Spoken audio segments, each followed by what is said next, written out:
You ask Tiger to solve. This deals with linear equations with one unknown. The final result is x equals 15. Let's solve it step by step.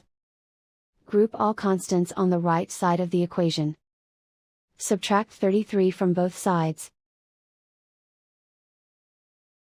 Simplify the arithmetic.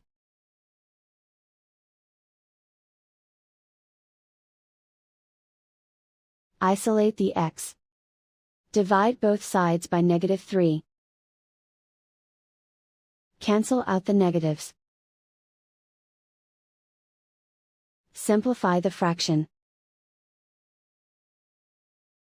Cancel out the negatives. Find the greatest common factor of the numerator and denominator. Factor out and cancel the greatest common factor.